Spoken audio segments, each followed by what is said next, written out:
Hi friends, ಎಲ್ಲ ಹೇಗಿದ್ದೀರಾ? ನೋಡಿ, ಇವತ್ತು ನಾನೊಂದು ಬೆಳ್ಳುಳ್ಳಿ ಚಟ್ನಿ ಮಾಡಲಿಕ್ಕೆ 2 ಟೊಮೊಟೊ ತೊಗೊಂಡಿದ್ದೀನಿ. ಒಂದು ದಪ್ಪದೊಂದು ಬೆಳ್ಳುಳ್ಳಿ ಗೆಡ್ಡೆ, ಒಂದೇ ಬೆಳ್ಳುಳ್ಳಿ ತೊಗೊಂಡಿದ್ದೀನಿ. 2 ಟೊಮೊಟೊ ತೊಗೊಂಡಿದ್ದೀನಿ. ಇದೆರಡರಲ್ಲಿ ಒಂದು ಚಟ್ನಿ ಮಾಡೋಣ ಆಯಿತಾ. ಟೊಮೊಟೊ ಹಚ್ಕೊಳ್ಳೋಣ.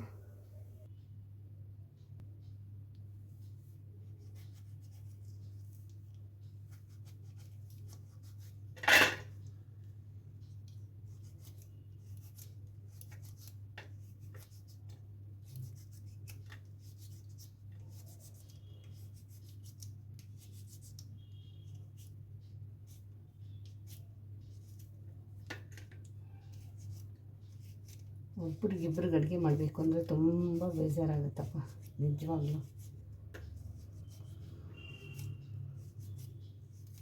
ಏನು ಮಾಡೋದು, ನಾವಿರೋದೇ ಇಬ್ಬರಲ್ಲ, ತಾಯಿ ಮಗ ಇಬ್ಬರೇ ಇರೋದು.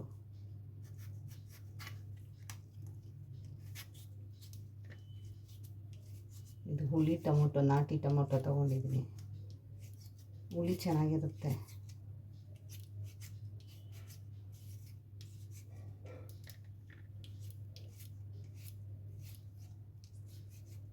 ನನಗೆ ಈ ಟೊಮೊಟೊ ಅಂದರೆ ತುಂಬ ಇಷ್ಟ. ಟೊಮೊಟೊ ಗೊಜ್ಜು, ಟೊಮೊಟೊದು ತುಂಬ ಇಷ್ಟಪಡ್ತಾನೆ ನಮ್ಮ ಮಗ. ಅದಕ್ಕೋಸ್ಕರ ಒಲೆ ಹಚ್ಕೊಳ್ಳುವ. ಬಾಣಲಿ ಕಾಯಿಲಿ. ಬಾಣಲಿ ಕದ್ದಿದೆ. ಈಗ ಅದಕ್ಕೆ 1 ಸ್ಪೂನ್ ಎಣ್ಣೆ ಹಾಕೊಳ್ಳುವ. ಸಾಕು, 1 ಸ್ಪೂನು. ಈಗ ಇದಕ್ಕೆ ಬೆಳ್ಳುಳ್ಳಿ ಹಾಕೊಳ್ಳುವ.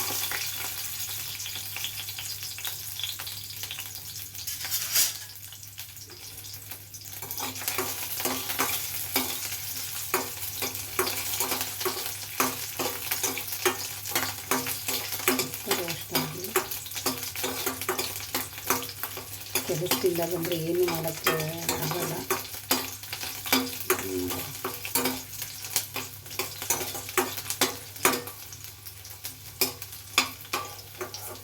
ಇದೆಲ್ಲ ಒಂದು ಸೇರ್ಕೊಳ್ತೀವಿ. ಬೆಳ್ಳುಳ್ಳಿ ಸಿಪ್ಪೆ ಇರಬಾರ್ದು, ಇದ್ದರೆ ಬಾಯಿಗೆ ಸಿಗುತ್ತೆ. ಈ ಥರ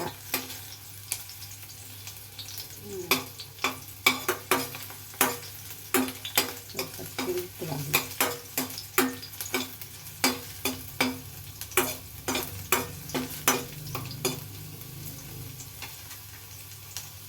ನೋಡಿ. ಈಗ ಆಗಿದೆ. ನಾವು ಇದಕ್ಕೀಗ ಹಚ್ಚಿಟ್ಕೊಂಡಿದ್ವಲ್ಲ ಟೊಮೊಟೊ, ಅದನ್ನ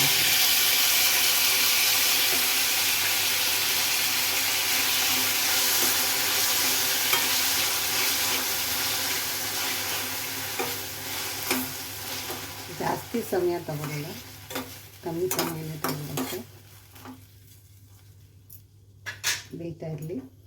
ಅದಕ್ಕೆ ಸ್ವಲ್ಪ ಉಪ್ಪು ಹಾಕು, ಯಾಕೆಂದರೆ ಬೇಗ ಬೇಯಬೇಕು ಅಂದರೆ ಉಪ್ಪು ಹಾಕಲೇಬೇಕು. ಇಷ್ಟು ಸಾಕು.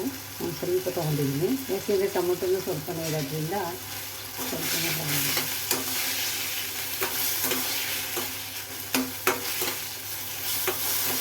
ಇದಾಗಿ ಫ್ರೈ ಆಗಿ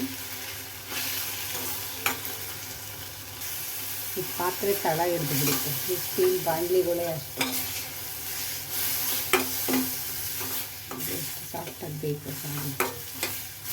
ನೀರೇನು ಹಾಕೋದು ಬೇಡ, ಚೆನ್ನಾಗಿರೋಕ್ಕಿಲ್ಲ ನೀರೆಲ್ಲ ಹಾಕೊಂಡ್ರೆ. ಹೀಗೆ ಮಾಡಬೇಕು.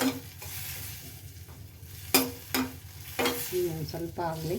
ಅದ್ರ ಜೊತೆಗೆ ಒಂದು ಅರ್ಧ ಸ್ಪೂನಷ್ಟು ಮನೆ ಖಾರ ಪುಡಿ, ಅರ್ಧ ಸ್ಪೂನ್ ಸಾಕು.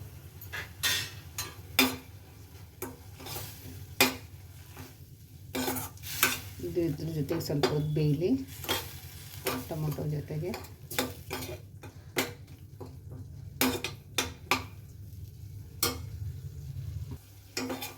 ನೋಡಿ, ಈ ಥರ ಆಗಿದೆ, ನೈಸಾಗಿ ಬಂದಿದೆ. ಇದನ್ನು ಒಂದು 10 ನಿಮಿಷ ಆರ್ಲಿಕ್ಕೆ ಬಿಟ್ಬಿಡೋಣ. ಸ್ಟವ್ ಆಫ್ ಮಾಡಿಬಿಡೋಣ, ಆರಲಿ. ಆಮೇಲೆ ಅದನ್ನು ಸ್ವಲ್ಪ ಲೈಟಾಗಿ ರುಬ್ಕೊಂಡು ಬಂದುಬಿಡೋಣ.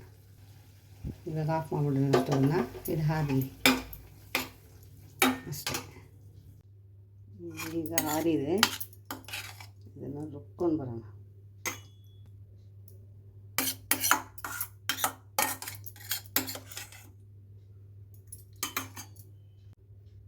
ರುಬ್ಕೊಂಡು ಬಂದಿದ್ದೀನಿ. ಈಗ ಇದಕ್ಕೊಂದು ಸಣ್ಣ ಒಗ್ಗರಣೆ ಹಾಕೋಣ. ಸ್ಟವ್ ಹಸ್ಕೊಂಡಿದ್ದೀನಿ, ಕಾಯಿಲಿ ಏನೂ ಆಗ್ತಾಯಿಲ್ಲ ನಾನು ಜಾಸ್ತಿ.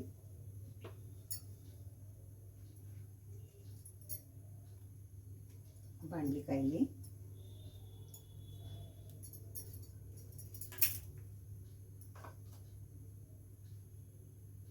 ಅದಕ್ಕೆ ಸ್ವಲ್ಪ ಎಣ್ಣೆ,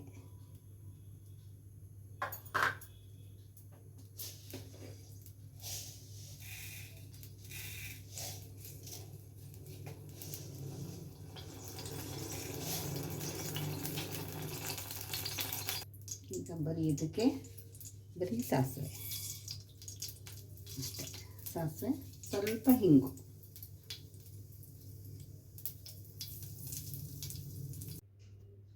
ನೋಡಿ ಚಟ್ನಿಗೆ ಒಗ್ಗರಣೆ ಆಗಿದೆ. ಚಟ್ನಿ ಚೆನ್ನಾಗಿದೆಯಾ ನೋಡೋಣ. ಚೆನ್ನಾಗಿರುತ್ತೆ. ಕೊನೆ ತನಕ ವಿಡಿಯೋ ನೋಡಿ. ಈ ವಿಡಿಯೋ ಇಷ್ಟ ಆದರೆ ಲೈಕ್ ಮಾಡಿ. ನಾನೇನು ಹಾಕಿಲ್ಲ, ಬರೀ ಕರಿಬೇವು, ನಾನು ಚಟ್ನಿಗೇನು ಹಾಕಿಲ್ಲ, ನೋಡಿದ್ರಲ್ಲ ಇಷ್ಟೇ. ಇಷ್ಟರಲ್ಲೇ ಚಟ್ನಿ ಮಾಡಿದ್ದೀನಿ. ಚೆನ್ನಾಗಾಗಿದೆ ಚಟ್ನಿ, ಸೂಪರಾಗಿದೆ. ಕೊನೆ ತನಕ ವಿಡಿಯೋ ನೋಡಿ. ಈ ವಿಡಿಯೋ ಇಷ್ಟ ಆದರೆ ಲೈಕ್ ಮಾಡಿ, ಶೇರ್ ಮಾಡಿ, ಕಮೆಂಟ್ ಮಾಡಿ. ಧನ್ಯವಾದ. Thank you.